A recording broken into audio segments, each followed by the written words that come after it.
मित्रांनो सप्रेम नमस्कार. मी आहे विनोद कुमार माने माने गुरुजी या माझ्या एज्युकेशनल, मोटिवेशनल, सोशल आणि टेक चॅनल मध्ये आपण सर्वांचं पुनश्च एकदा मी सहर्ष स्वागत करत आहे.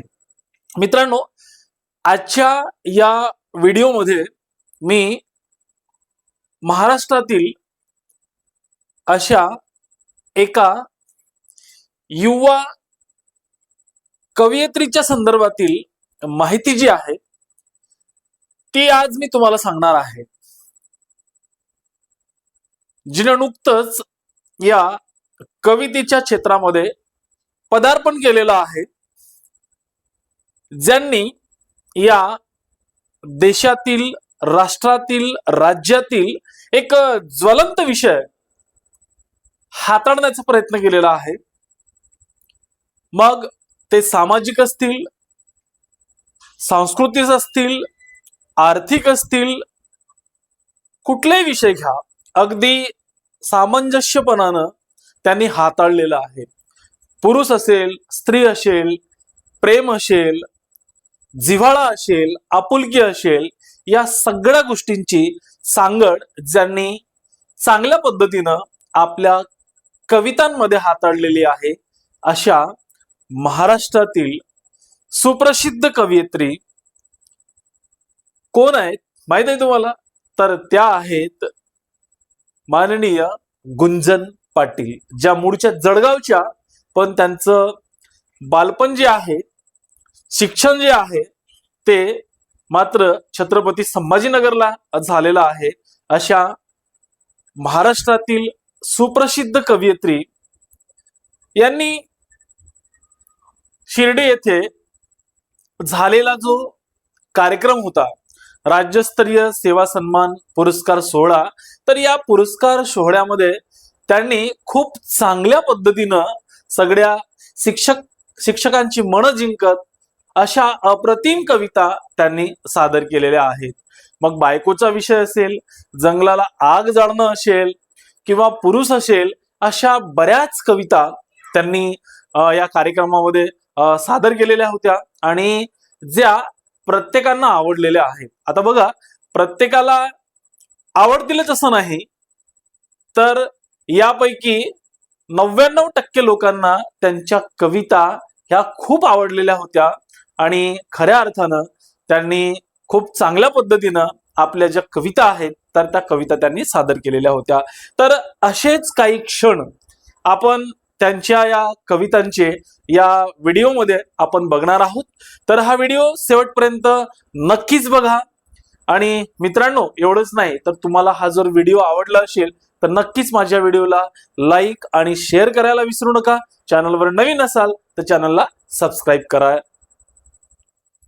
चला तर मग बघूया आजच्या या व्हिडिओला. च्या माध्यमातून संवेदनांना सुंदर अभिव्यक्ती देणाऱ्या आणि आपल्या ओजस्वी लेखणीतून साहित्य विश्व समृद्ध करणाऱ्या आदरणीय कवयित्री गुंजन पाटील यांचं देखील आपण स्वागत करणार आहोत. हे स्वागत करण्यासाठी मी विनंती करते प्रमिला सेनकुडे मॅम, नम्रता सावंत, शोभा भांजी, पपिता जोशी, शारदा कोल्टेके, शांता लोहारे, चंद्रकला कासराळे आणि अर्चना विसावे मॅम यांना आपण कृपया हे स्वागत करावं. सुप्रसिद्ध कवयित्री गुंजनजी पाटील मॅम, आपलं मनपूर्वक स्वागत आहे.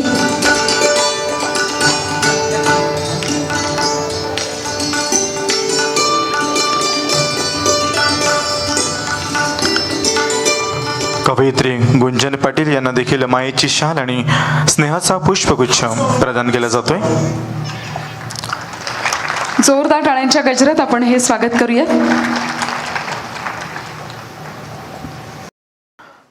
आजच्या सोहळ्याच्या विशेष अतिथी कवयित्री गुंजन पाटील मॅडम यांचा थोडक्यात परिचय या ठिकाणी करून देऊ इच्छितो. शब्दांना भावना देत, कवितांना हृदयाची स्पंदने देत आणि आपल्या प्रभावी सादरीकरणाने रसिकांना अगदी आपलेसे करणाऱ्या युवा कवयित्री गुंजन पाटील यांचा परिचय करून देताना मला अत्यानंद होत आहे. मूळच्या जळगाव येथील असलेल्या गुंजन पाटील यांचे बालपण मात्र छत्रपती संभाजीनगर येथे घडले. शिक्षण क्षेत्रात त्यांनी झूलॉजी या विषयात मास्टर्स डिग्री प्राप्त केली. विज्ञान शाखेची विद्यार्थिनी असतानाही साहित्य, कविता आणि शब्दांवरील प्रेम त्यांनी मनापासून जपले. महाविद्यालयीन जीवनापासून त्यांनी अनेक राज्यस्तरीय काव्यवाचन स्पर्धांमध्ये उल्लेखनीय यश संपादन केले. तसेच मराठवाडा साहित्य परिषद आणि महाराष्ट्र साहित्य संमेलनांमध्ये अनेक वेळा सहभाग नोंदवत आपल्या कवितांची वेगळी छाप निर्माण केली. काव्यधारा, हास्यगंधा, पुणे कोथरूड फेस्टिवल अशा प्रतिष्ठित कवी संमेलनांमध्ये त्यांनी आपल्या दमदार कवितांचे सादरीकरण केले आहे. विशेष म्हणजे त्यांनी कवी रामदास फुटाणे, कवी अरुण म्हात्रे, सौमित्र, कवी अशोक नायगावकर यांसारख्या दिग्गज कवींसोबत समवेत काव्य सादरीकरण करण्याचा मान देखील मिळवलेला आहे.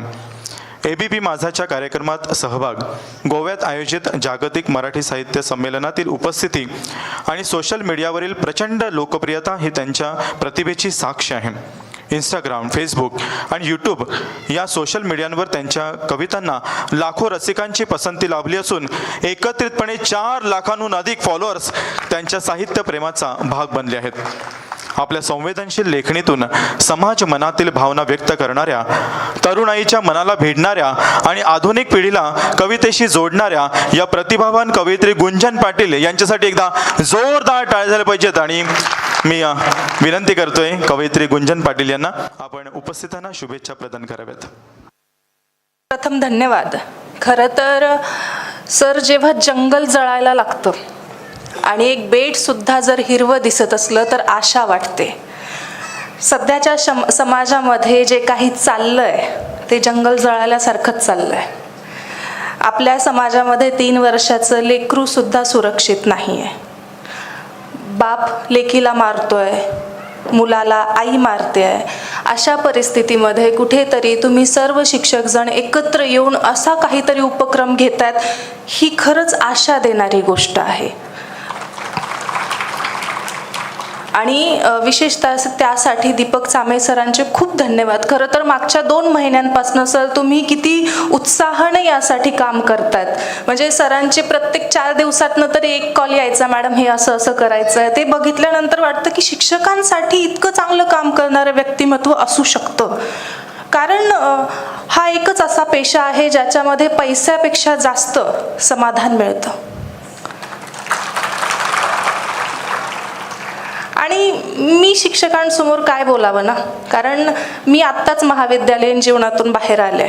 पण तुम्हाला एक गोष्ट सांगते की वाईट वाटून घेऊ नका, शब्द थोडे हे असतील, पण प्रत्येक विद्यार्थ्याच्या जीवनामध्ये एक असा मास्तर असतो ज्याला बघितलं की वाटतं हा काय त्याच्या बायकोला भांडून आलाय की काय. माझ्या पण जीवनात असाच एक मास्तर होता आणि तुम्हाला सांगते तुम्ही पण एका तरी विद्यार्थ्याच्या जीवनात तसे मास्तर असणार आहे.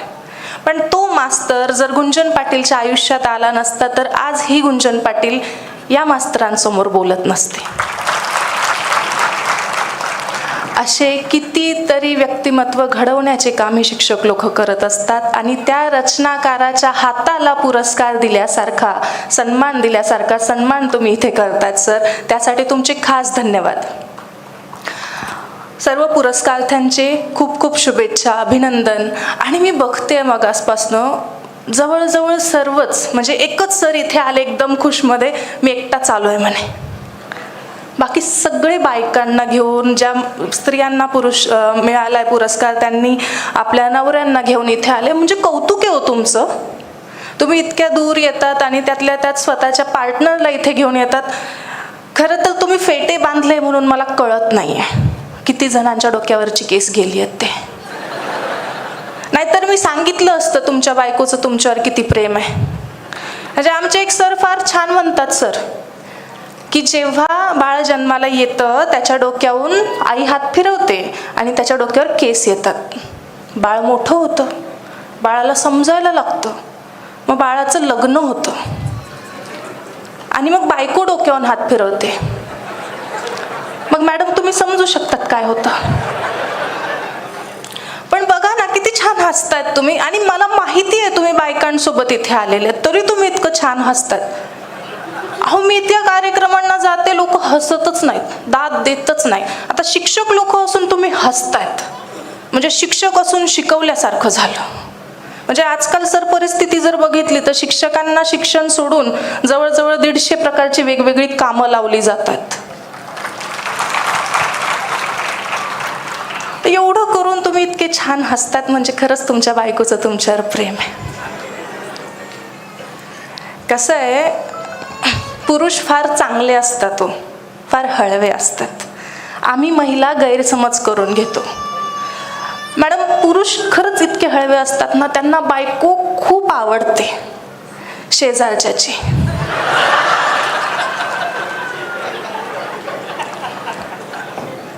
मॅडम, मी मोठ्या मोठ्या शहरांमध्ये कार्यक्रमांना जाते, तिथले लोक असे खुलून हसत नाहीत. मग मी एकदा स्टेजच्या खाली गेल्यावर रोहितला विचारलं की अरे रोहित, ही लोक दात का देत नाहीत?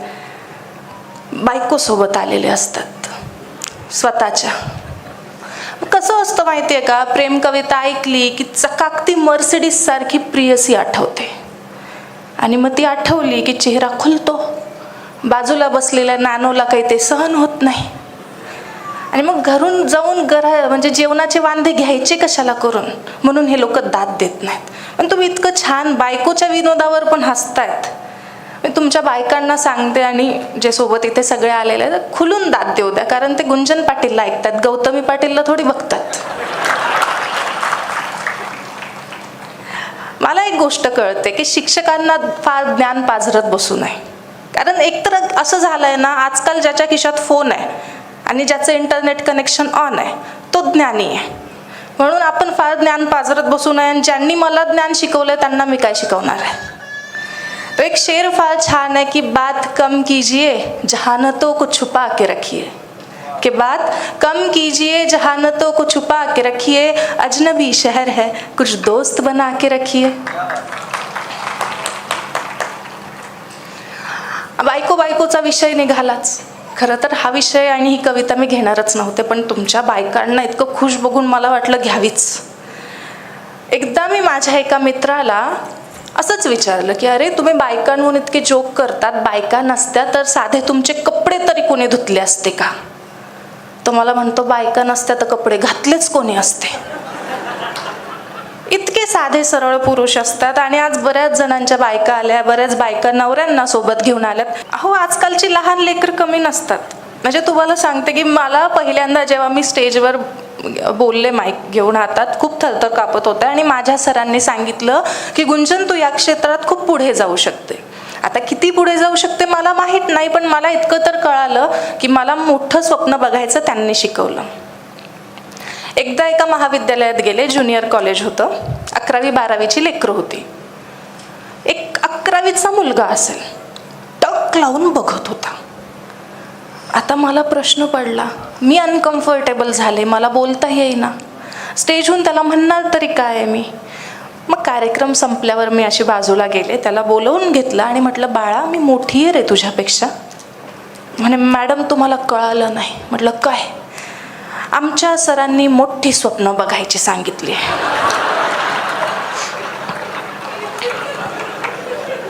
म्हणजे तुमच्या विद्यार्थ्यांना मोठी स्वप्न बघायची शिकवा, पण इतकी मोठी नाही. शाळेतले दिवस फार छान असतात. मला आल्या आल्या सगळे शिक्षक भेटले, शिक्षकांनी कौतुक केलं. मला खरंच वाटत नव्हतं की हे माझंच कौतुक होतं आहे. आजपर्यंत सवय नाही हो शिक्षकांनी कौतुक करायची, पण शिक्षक पण कौतुक करू शकतात आणि खूप चांगलं कौतुक करू शकतात हे आज कळत आहे. आणि त्यांचं पण कौतुक गरजेचं असतं. या समाजाला घडवण्यासाठी सध्याच्या स्थितीत जर मला आशा वाटते कोणाकडून, तर ती फक्त शिक्षकांकडून वाटते. मित्रांनो, हा व्हिडिओ तुम्हाला कसा वाटला? आवडलं का? आवडलं असेल तर नक्कीच माझ्या व्हिडिओला लाईक करा, शेअर करा. चॅनलवर नवीन असाल तर नक्कीच माझ्या चॅनलला सबस्क्राईब करा. धन्यवाद. जय महाराष्ट्र, जय हिंद, जय भारत.